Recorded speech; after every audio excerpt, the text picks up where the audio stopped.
The sound comes before anything else. Not hoofbeats, not wind, not the groan of wood settling in the cold. A breath. Shallow, wet. The kind a man takes when he's deciding whether the next one is worth the trouble. Margaret Hale heard it through the floorboards of sleep, not with her ears, but with something older than hearing. She was sitting up before she knew why, her hand already on the rifle leaning against the bedpost, her bare feet already cold against the floor. Outside, the New Mexico dark was absolute. And somewhere in that darkness, something alive was trying very hard not to make a sound. Before we go further, I want to ask you something. If you discovered that someone you trusted had been protecting a secret that cost you everything, would you still help them? Or would the knowledge change what you were willing to do? That question is at the center of this story. And by the end, I think it'll change the way you see what courage actually costs. If you're watching this for the first time, welcome. Hit that like button and subscribe before we begin, because this channel is where we tell the stories history forgot to finish. Drop your city in the comments. We read every single one. Now, New Mexico Territory, 1881. Let me tell you about Margaret Hale. The ranch had no name anymore. It used to be called Hale's Crossing, back when her husband Edmund was alive and the well still ran clear and there were horses in both pastures. People had passed through then. Travelers, traders, the occasional surveyor from Santa Fe who needed a night out of the wind. Edmund had fed them all without asking questions. That was the kind of man he was. Edmund had been dead 11 years. The name had quietly died with him. Now people in the nearest town, a dust-choked settlement called Cabra Rojo, 3 miles east, simply called it the widow's place. And they said it with the particular flatness people reserve for things they've decided not to think about too hard. Margaret was 52 years old. She was built the way the land around her was built. Not soft, not decorative, shaped entirely by use and weather. Her hands were the hands of someone who had done every job on a working ranch alone for the better part of a decade. Her hair had gone white at the temples, and she had stopped caring about it sometime around the year her son was taken. She did not speak of her son. She did not speak of much at all, if she could avoid it. The ranch sat at the edge of a long, flat valley ringed on 3 sides by low mountains the color of dried blood. To the north, the Sievert Mining Company had torn open 2 of those mountains with dynamite and ambition and the kind of money that doesn't require permits. The dust from the blasting drifted south most afternoons, coating everything Margaret owned in fine gray powder that tasted like iron when it got in your mouth. She had filed 3 complaints with the county office in Cabra Rojo. All 3 had been received by Sheriff Aldous Brandt with the kind of polite attention that means nothing is going to happen and both people in the room know it. She had stopped filing complaints, but she had not stopped watching. That was the thing about Margaret Hale that people in Cabra Rojo had either forgotten or never understood. They thought her silence was defeat. They thought the way she moved through town, direct, unhurried, meeting nobody's eyes unless she chose to, was the silence of a woman who had learned her lesson. It was not. It was the silence of a woman who had run out of patience for the performance of being harmless.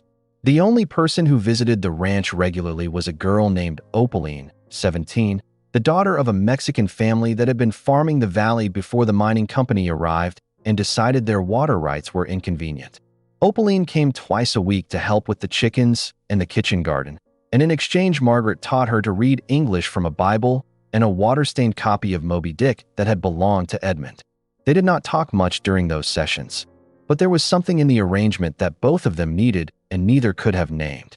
On the night this story begins, Opaline had left at sundown as usual.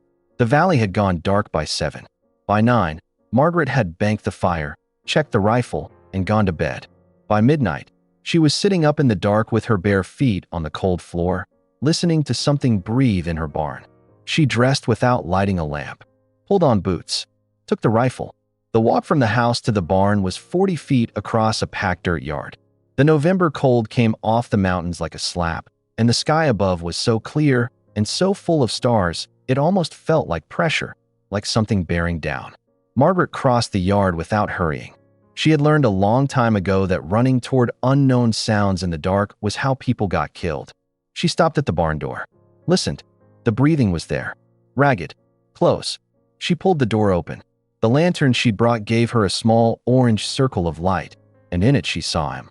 He was crumpled between 2 hay bales near the eastern wall, one arm wrapped around his midsection, his face so pale under the dirt and dried blood that for a moment she thought she was looking at a corpse. He was Mexican, perhaps 40, with a doctor's bag, cracked leather, brass clasp, still clutched in his left hand even in unconsciousness.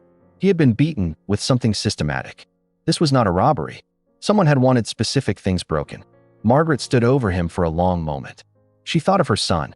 She thought of every time she had opened a door in her life and found something she wasn't ready for. Then she thought, "You're wasting time." She went back to the house for water, clean cloth, and the bottle of whiskey she kept for Payne. His name, she learned 2 hours later when he finally surfaced from unconsciousness, was Gabriel. He told her nothing else at first. He lay on the hay she'd piled into a rough bed, breathing with the careful attention of a man who has cracked ribs and knows it, watching her work with an expression that was not gratitude so much as stunned disbelief, as if he had made peace with dying in that barn and could not quite recalibrate. "You're going to have to keep still," Margaret said. She was binding his ribs with strips of the cleanest sheet she owned. "2 of these are cracked, possibly 3. Move wrong, and one goes into your lung, and I can't fix that." He watched her hands. "You're not going to ask," he said. "Ask what?" "Who I am. What happened?" "I'm going to ask," she said. "Just not yet. Right now you're bleeding, and I'm stopping it. The rest can wait." He was quiet for a moment. Then, very quietly, "Thank you." She didn't answer. She tied off the binding and moved to the cut above his left eye, which had stopped bleeding but needed to be cleaned properly or it would go bad. She worked by the lantern light with the focused economy of someone who had done field medicine before, not with training, but with necessity. Gabriel watched the barn rafters. "The bag," he said, "still in your hand when I found you. I set it by the door." He exhaled slowly. The sound of relief was so naked it was almost uncomfortable to hear. "There are papers in it," he said. "Not medicine. Papers. I didn't open it." "I know." He paused. "That's why I told you." Margaret sat back on her heels and looked at him directly for the first time. In the lantern light, his face was difficult to read. Pain had flattened his expressions into something stripped down and essential. But his eyes were clear. Whatever had been done to his body, his mind was still sharp and present. "How did you find this place?" she asked. "I didn't. My horse did." He almost smiled. "She's smarter than me. She brought me here and then went around to the back pasture and waited." Margaret had not checked the back pasture. She filed that information away for later. "Can you tell me your name?" she asked. "Your whole name." "Gabriel Navarro." He watched her face for recognition. "You've heard it." She had. The name moved through the poor parts of the valley the way water moves, quietly, finding the lowest and most desperate places first. The doctor who asked no questions and took no money. The man who had been treating mine workers in a borrowed room above the laundry in Cabra Rojo since before the last bad winter. She had heard other things about him more recently. Darker things. "They're saying you killed a man," she said. "Yes." "Did you?" The question sat between them in the cold air of the barn. Outside, a small wind moved through the dry grass, and the horse in the back pasture shifted her weight. "No," he said. "The man they're talking about was dead before I arrived. He was a bookkeeper for the Sievert Company. He'd been keeping records of things the company wanted kept quiet." He paused to breathe. "Someone killed him and put my bag in the room. My bag with my name on it. And the papers in your bag now. I took them from his office before they could be destroyed. Before they found me." Margaret stood up slowly and moved to the barn door. She looked out into the darkness of the valley. The mountains to the north were black shapes against a slightly lighter sky. Somewhere up there, inside those mountains, men were working around the clock in 3 shifts because the ore price in Santa Fe had gone up and the owners had decided that the existing ventilation shafts were an acceptable risk. She knew this because Opaline's brother Celestino worked the night shift. She knew this because she had been watching for 11 years. "What kind of papers?" she said, without turning around. "Death records," Gabriel said. "Injury logs. Letters between the company's engineer and the owners. Starting 2 years ago, the engineer began writing that the main support structure in Shaft 4 was compromised. He wrote it 6 times. The owners wrote back each time. He stopped. The last letter told him to focus on production and not to mention the structural issues in writing again." Margaret turned around. "The explosion," she said. 7 weeks ago. Shaft 4. She had heard the number 47. 47 men. She had heard it from Opaline, who had heard it from her mother, who had counted the funerals. I was there, Gabriel said.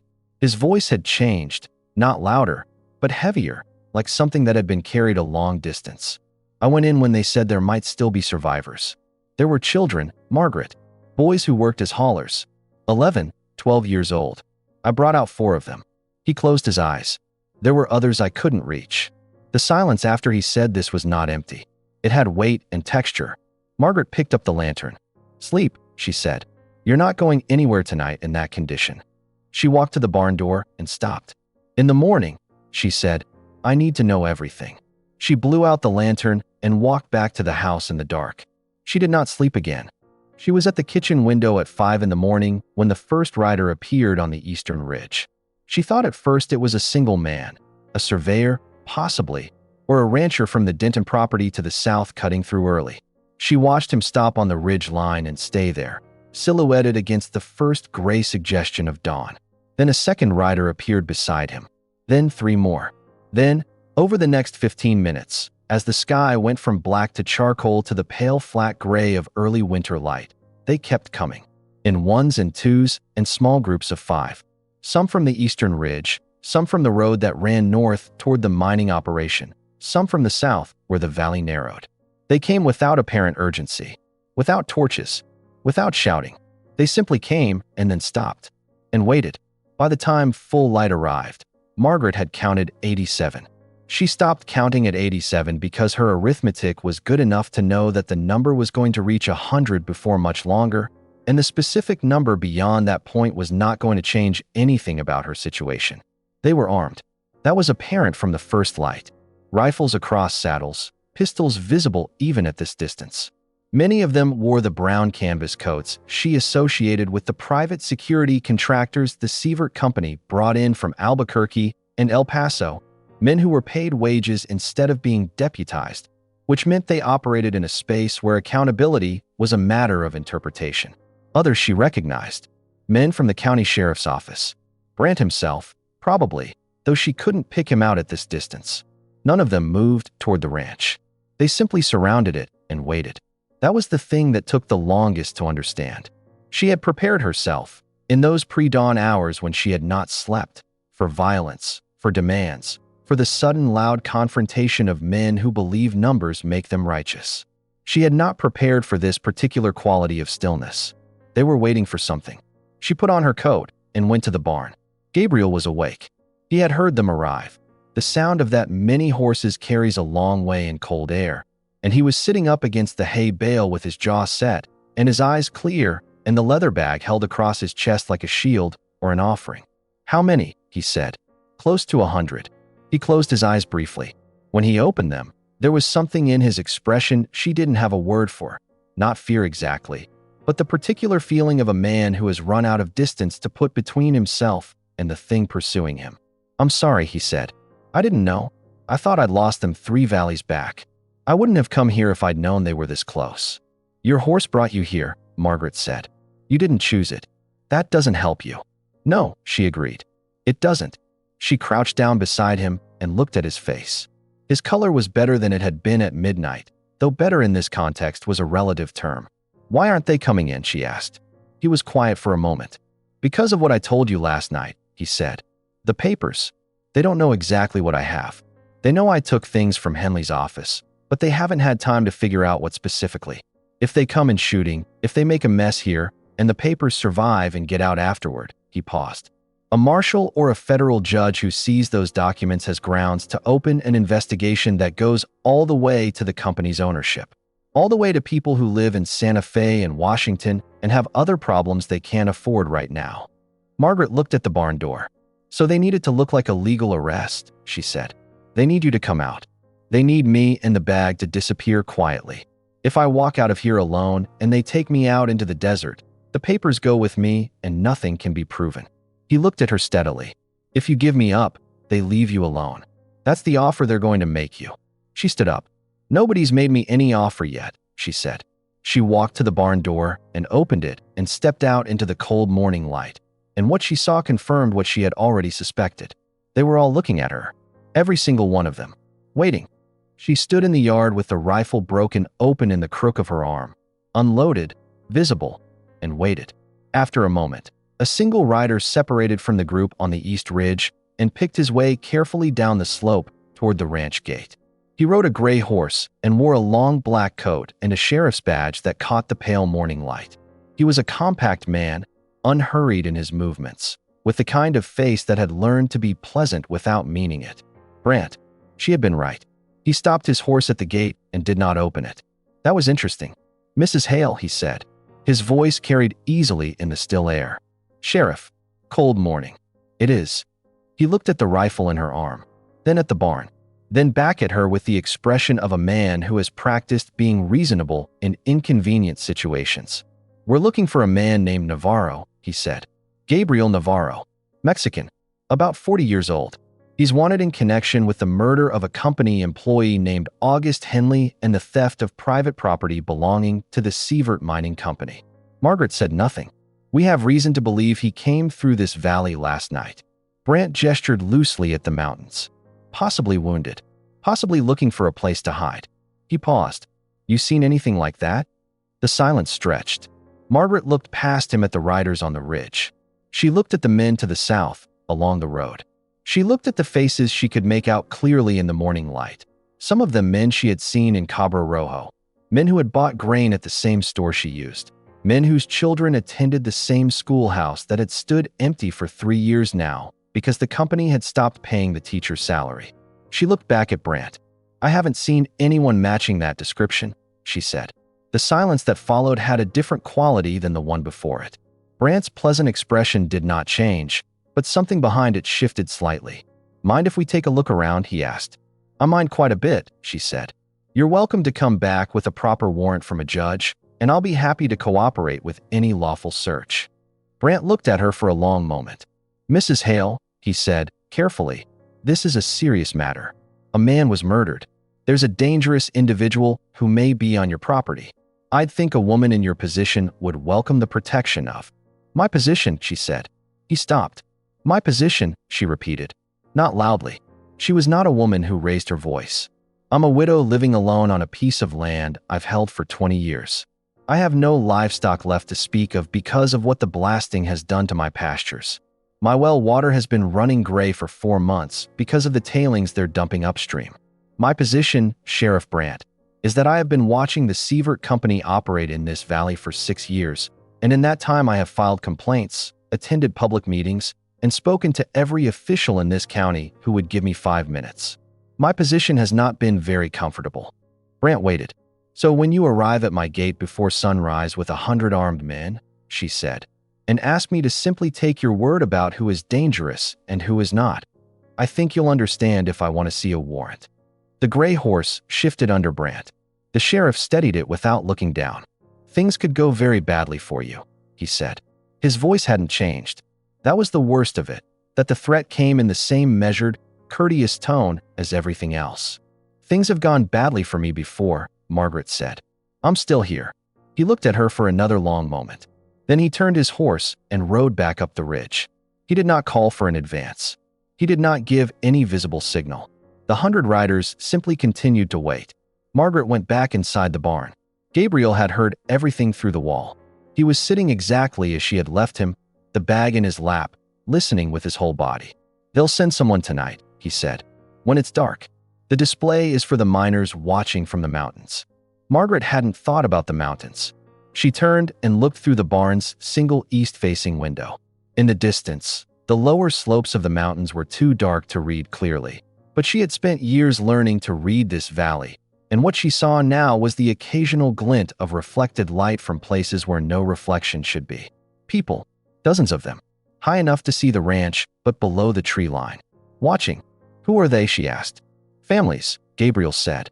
Workers who survived. Wives of men who didn't. They've been following me for 2 weeks, at a distance. They know what's in this bag. He paused. They're waiting to see what you do. Margaret turned away from the window. Why would what I do matter to them? Gabriel was quiet for a long time. The morning light came through the barn slats in thin yellow strips and lay across the hay and the dirt floor and the worn leather of the doctor's bag. Because they know who you are, he finally said. They know about your son. She went very still. "Everyone in this valley knows what happened to your boy," Gabriel said. And his voice had gone soft in the way voices go soft around things that have never quite been said aloud. "They know you brought him in yourself. They know you believe the law would protect him." He looked at her steadily. "And they know it didn't." The barn was very quiet. "They've been asking themselves for years," he said, "whether you still believe in anything. Whether someone can lose what you lost and still choose to stand up." He paused. "You're the test, Margaret. Not me. You're what they're watching." She walked out of the barn without speaking. She stood in the yard in the thin winter light with the rifle against her shoulder and the riders on all sides and the watchers on the mountain slopes and the cold coming off the peaks, and she stood there for a very long time. That afternoon, while the riders held their positions and the light changed and nothing happened, Gabriel talked. He talked the way men talk when they have been carrying something for a long time and have finally found a place where the weight can be set down, even briefly.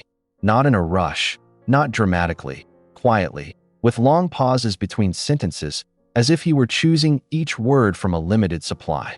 He had come to New Mexico 3 years earlier from Chihuahua, where he had trained under a physician who had served in the French intervention and learned battlefield medicine in conditions that would have broken most men.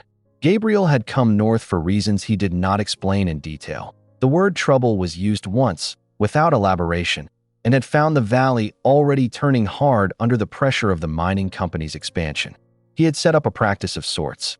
A room above the laundry, some basic instruments, the drugs he could get from the apothecary in Cabra Rojo when the company's ledgermen weren't blocking shipments to people they decided were problems. The workers came to him at night mostly.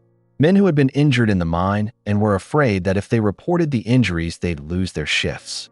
Men with fingers crushed by improperly maintained equipment that the company had been told to repair for 18 months.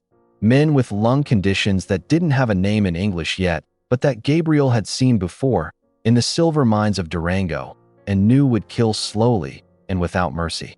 He kept records, careful ones, not because he thought they would ever matter, but because he was a doctor and a doctor kept records. When the explosion happened 7 weeks ago, when Shaft 4 collapsed and the count of dead grew through the night from 10 to 20 to 30 to the final terrible number, Gabriel was in the mine within the hour. Not because anyone asked him, because he was the only doctor within 40 miles and there was nowhere else to be. He brought out 4 boys, as he had told Margaret. He also brought out a ledger from the company office that had been left unlocked in the chaos, and documents from the engineer's file cabinet that the clerk had left open when he ran for the exit. He did not plan to steal them. He picked them up because they were on the floor and there were papers everywhere, and he was moving fast and his hands were full. He read them later, in the laundry room with the door locked. That was when he understood that none of what had happened was an accident. The engineer's name was Radford, he told Margaret. She was sitting on the milking stool near the barn wall, listening. He wrote 6 reports. The last one, 3 weeks before the explosion, said the main pillar in Shaft 4 had developed a fracture visible from 15 feet away. He said it needed to be addressed immediately. Gabriel's voice was very level. The owner's response was a letter telling him that production quotas for the quarter were already behind and that he would be replaced if he continued to raise structural concerns. Margaret said nothing. The owner's name, Gabriel said, is Whitfield Sievert. She knew the name. Everyone in the territory knew the name. He has a partner, Gabriel said. A silent partner who handles the legal side. A man who has been a judge in this territory for 14 years. A man who has the power to make complaints disappear, warrants get lost, investigations die before they start. He paused. His name is Judge Corvin Aldrich. The name hit her like cold water. She knew that name too. She knew it the way you know the name of the man who looked at your son across a courtroom table and said the words that sent him out the back door into the hands of people who had already decided what would happen next. She sat very still for a long time. "Tell me," she said quietly. "Everything." They came that night, as Gabriel had predicted. Not 100. 3. She heard them at the back of the property, where the fence line met the dry creek bed that ran behind the south pasture, a place that would be invisible from the road and from the ridge. They had come on foot from the south, leaving their horses somewhere further out, moving in the particular careful way of men who are used to doing things in the dark. Margaret had been expecting them since sundown. She had spent the afternoon working, not frantically, not with visible urgency, but steadily, the way she did everything. She moved the food stores to the root cellar. She drew water from the well and filled every vessel she owned. She took Edmund's old Civil War maps of the property from the trunk under the bed and looked at them for a long time. And she showed Gabriel the space under the barn. It had been built during the worst of the border conflicts of the 1860s. A narrow compartment accessed through a false floor panel beneath the hay storage, large enough for one person to lie flat and breathe through a ventilation gap that opened onto the dry creek bed outside.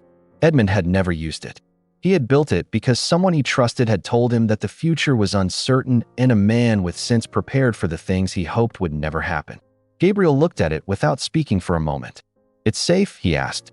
"It held a family of 4 for 6 days in 1864, Margaret said. "I'll bring you water and something to eat before dark. The bag goes with you." "Margaret, don't," she said, not unkindly.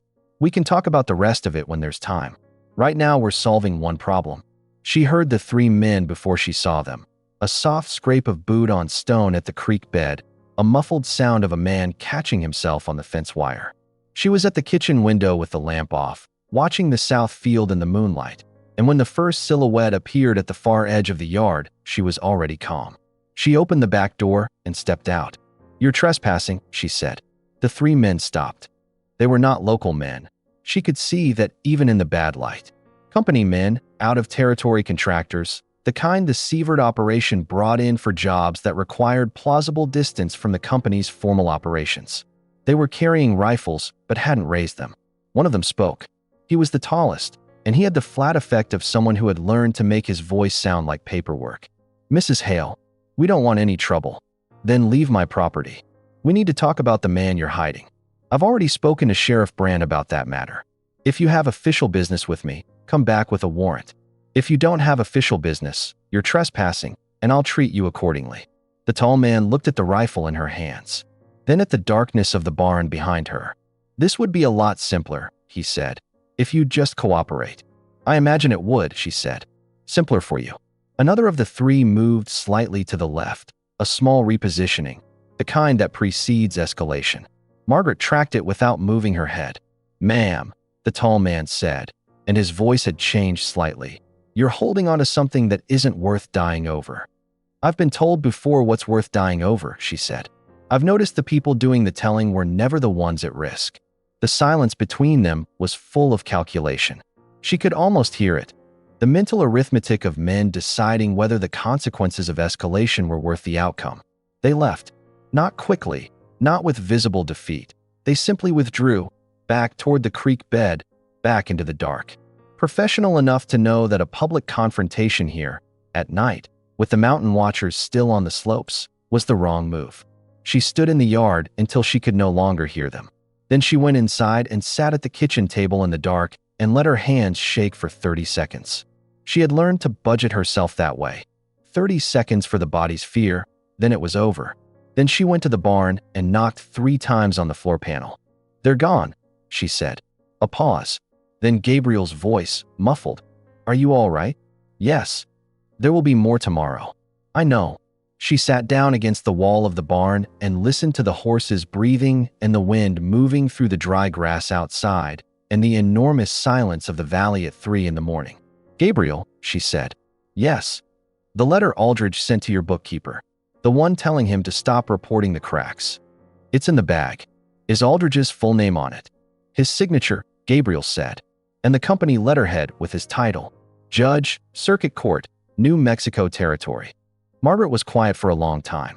"If a federal marshal saw that letter," she said slowly, "along with the engineer's reports and the death records and the injury logs. That's why they want the bag," Gabriel said. "Not just the bookkeeper's murder. All of it. The whole structure." She sat with that in the dark. "Then we need to get it out of this valley," she said. 3 days. That was how long it took for the campaign against her to begin in earnest.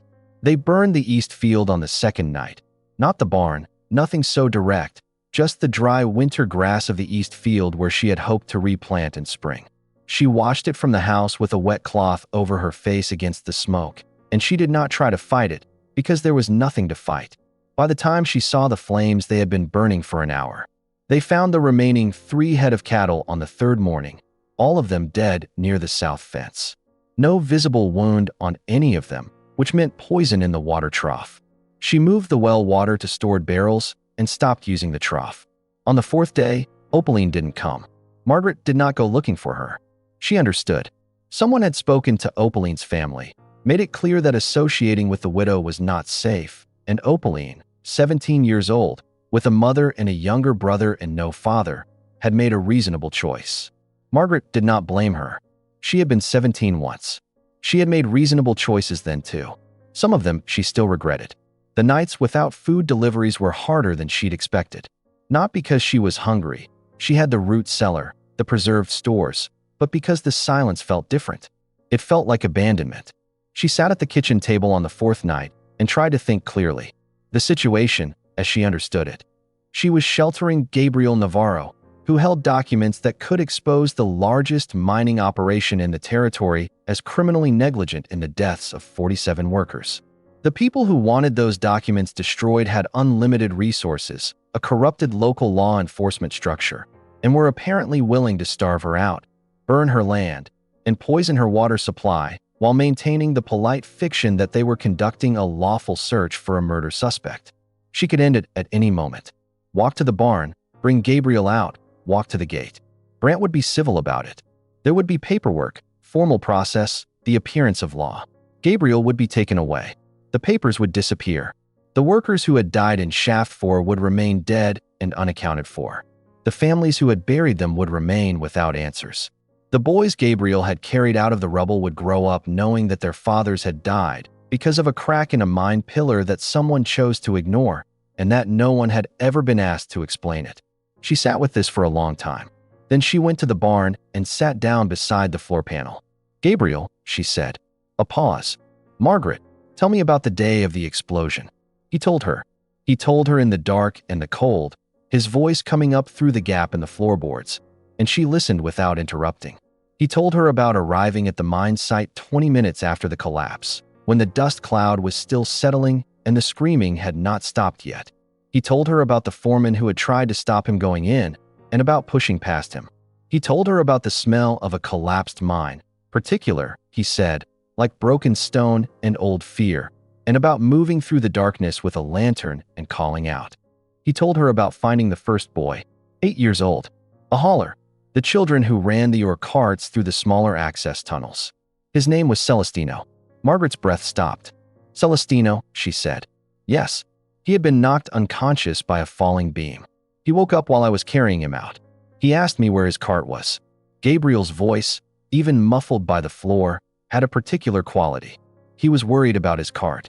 Opaline's brother, the boy who had gone into the mines when his father died and the family's water rights were taken. Margaret pressed her hand against the barn floor. "Is he?" "He's alive," Gabriel said. "He was the first one I brought out. He's been staying with his mother since." A pause. "I think that's why his family has been quiet. They're afraid if they speak, the company will go after the boy again." She sat very still. She thought about Opaline, coming twice a week, learning English from a water-stained book. She thought about the quiet, steady way the girl absorbed everything Margaret taught her, not as information, but as armor. She thought about the 7-year-old version of Opaline watching her brother go into the mine because there was nothing else. She thought about her own son. He had been 23 when she brought him in. He had gone with her willingly, because she had told him that the truth would protect him, that if he told exactly what he had seen, the 2 men with the pistoleros horses, the shot, the falling farmer, the law would separate his testimony from the crime and recognize him as a witness. She had believed that. She had believed it because she had wanted to, because the alternative, that the law in this territory was a performance staged for the benefit of people who already had what they wanted, was more than she could accept. She accepted it now. She accepted it not with bitterness, but with the particular cold clarity of a woman who has finished a very long argument with herself. She stood up. "I need you to tell me the names on those letters," she said. "All of them. Every person who signed their name to something that should damn them. And I need to know who outside this territory has the authority to act on what you have." A long silence from below. "There's a federal marshal," Gabriel said carefully, "stationed in Santa Fe. A man named Devereaux. He's been looking for a reason to open an investigation into the Sievert Company for 2 years. He needs a primary source, someone willing to testify. The papers, and a witness who can swear to where they came from. That's you, she said. That's me, he agreed. She looked at the barn wall.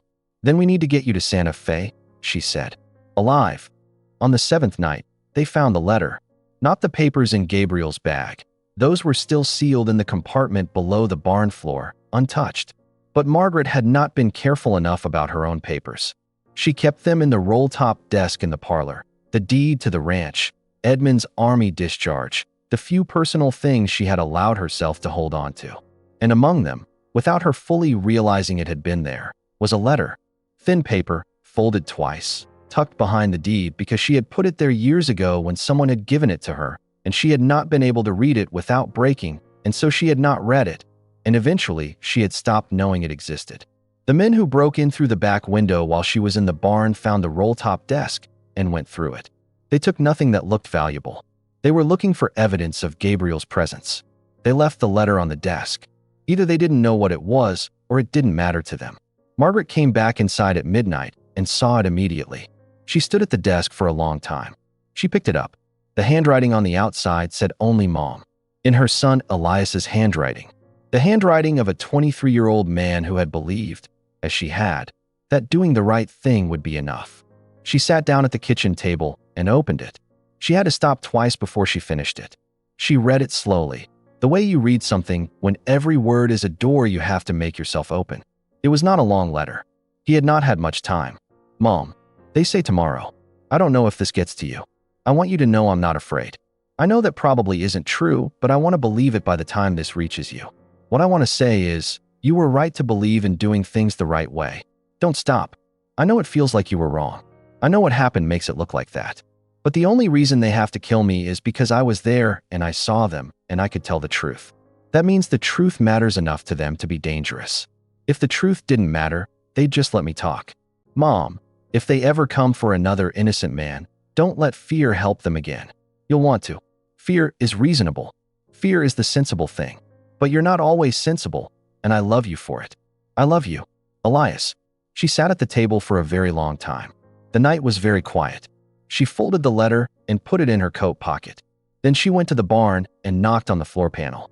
Gabriel. Margaret. What? We leave at 4 in the morning, she said. Before full light. I have 2 horses, and I know this valley better than any man Brant has out there. There's a route south through the dry creek beds that doesn't cross any road for 12 miles. It comes out near the Olathe family's place. They have relatives in Socorro. A pause. That's 60 miles from Santa Fe, he said. 62. But from Socorro there's a stage line that doesn't run through Cabra Rojo. She heard him breathing, heard him calculating. The riders will see us leave, he said. Some of them, she agreed. But it'll be dark and they'll need 10 minutes to get horses saddled and down from the ridge. 10 minutes is enough if we move immediately. Margaret, his voice was careful. If this doesn't work. I know, she said. You'll lose everything. I've lost things before. She paused. I've also let things happen that I shouldn't have because I was afraid of losing things. I'm not doing that again. She heard movement below the floor. The sound of a man carefully getting to his feet. 4 o'clock, Gabriel said. 4 o'clock, she confirmed. She went back to the house. She packed 1 bag. She took the rifle, 2 boxes of shells, 3 days of food, and Elias's letter. She sat in the kitchen and waited for the clock to move. They made it to the creek bed. That was the first miracle, if miracles could be practical things.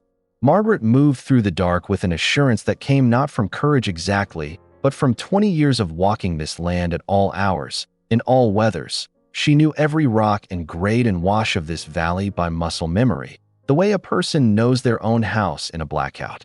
Gabriel moved more slowly. His ribs were still damaged, and mounting a horse had cost him something she could see in his face, a whitening around the mouth, a controlled stillness that meant pain managed rather than absent. But he did not ask her to slow down. They reached the south fence at 4:14. Margaret dismounted, opened the wire gate she had left unlocked that afternoon, led both horses through, refastened it. The whole operation took 40 seconds. Behind them, on the eastern ridge, she heard, distant, faint, the sound of a man shouting. Then a second voice. Then the particular quick metallic sound of rifle actions. She did not look back. Ride, she said. They rode south through the creek bed in the dark, following the dry watercourse by feel, by the particular sound of hooves on sandy stone versus gravel. The horses were steady. Margaret's own gelding, Beaumont, who had been with her 8 years and had developed a kind of calm fatalism about being ridden at speed in the dark, and Gabriel's mare, who had led him to Margaret's barn and apparently had additional reserves of good judgment. The first riders reached the south fence at 4:38. She heard them, the sound coming clearly across flat ground in the pre-dawn cold, but by then she and Gabriel were through the first bend of the creek bed and behind the rock shoulder that masked the route heading south. They could not see them. They could not see her. She allowed herself one full breath of relief. Then she looked at Gabriel. He was riding upright, pale, focused. The bag was strapped across his chest and back, worn like something vital, which it was. "How far to first light?" he asked. "An hour. Maybe less." She looked at the sky. "We need to be in the Olathe property's lower pasture before that. After daylight, we slowed down and moved near the rocks." He nodded. They rode. In the silence of the descent, in the cold that came off the stones and the sky, Margaret thought about what they were leaving behind. The ranch, the well, the kitchen garden, the roll-top desk, and the trunk with Edmund's things. The grave marker at the east edge of the south pasture. Not her son's grave, which was in a place she had never been allowed to see, but a marker she had made herself from a piece of flat sandstone and a borrowed chisel that said only his name and the years. Elias Hale, 1855 to 1878. She had spent years thinking of that marker as the only justice available. A name on a stone. A way of saying, he existed and that matters even if the world has decided to pretend otherwise. Now she thought, maybe the marker wasn't the point. Maybe the point was everything that came after it. She rode south in the dark and did not look back. The Olathe family did not ask questions. There were 5 of them in the farmhouse at the edge of the lower valley. Perla Olathe, her husband Domingo, their 3 children, and a grandmother who sat by the stove and watched everything with the unhurried attention of someone who has learned that events arrive in their own time, whether you rush them or not. Perla opened the door at the sound of the horses. She looked at Margaret. She looked at Gabriel. She looked at the bag. She said, in Spanish, "Come inside." That was all. They were given food, water, a room with a door that locked, and no questions until morning. Domingo rode to Socorro that afternoon with a message under the guise of collecting feed for the following week. He was back by nightfall. "There's a stage at 7 tomorrow morning," he said. "I spoke to a man who will hold 2 tickets." "How much?" Margaret asked. Domingo looked at her steadily. "Nothing," he said. "He's Celestino's uncle." She thought of Opaline. She thought of a small boy asking about his or card while being carried through the rubble. She said nothing. The kind of nothing that means everything has been understood. They left the next morning before the sun was fully up. The stage was a battered Concorde coach that smelled of tobacco and old leather, and it held 6 passengers, including a land surveyor who fell asleep before Albuquerque and a woman traveling with 2 young children who shared her food without being asked. Gabriel sat across from Margaret in the coach with the bag on his lap and the window beside him showing the long flat country opening out southward under the winter sky. "Do you think they've reached the ranch?" he asked. "Probably last night," she said. "Or early this morning." "I'm sorry." She looked out the window. "Don't be," she said. "It was a building and some land. I was confusing it with something else." He looked at her. "I've been there a long time," she said. "Maybe too long. Sometimes grief and home start to look the same from the inside." The stage rocked along the road. Outside, the desert moved past, red rock and dry sage and the occasional stand of cottonwood catching the thin winter light. "Elias," Gabriel said quietly. That was his name. She glanced at him. "You said it last night," he said. "When you were packing. You said it very quietly. I don't think you knew you said it." She thought about that. "Yes," she said. That was his name. They were quiet for a long time after that. The way people are quiet when they have arrived at the part of a conversation where words would only make things smaller. The stage reached Socorro at midday. A man was waiting with a horse and a message for Gabriel that contained a name and an address in Santa Fe. The name was Devereaux. The message said, "I've been waiting." Gabriel read it and folded it carefully. He looked at Margaret. "Thank you," he said. "Don't thank me yet," she said. "Get to Santa Fe first. Hand over the bag. Then we'll see." but she was almost smiling when she said it, which was something she had not expected to be doing this particular morning, after this particular week. Somewhere behind them, in a valley still choked with mining dust, something had changed.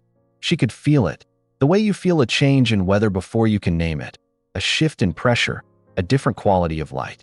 Something had changed. The message arrived at the Socorro rooming house 2 days later.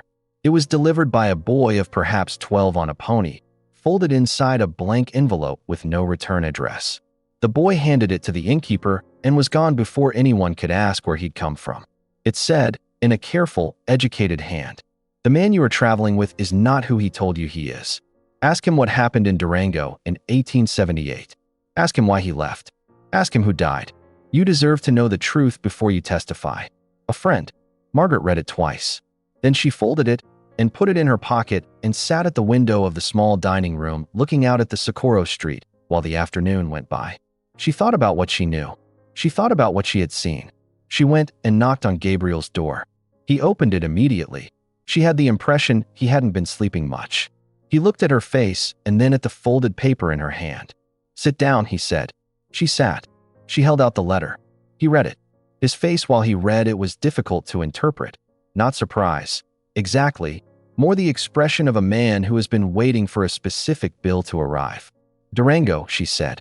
1878.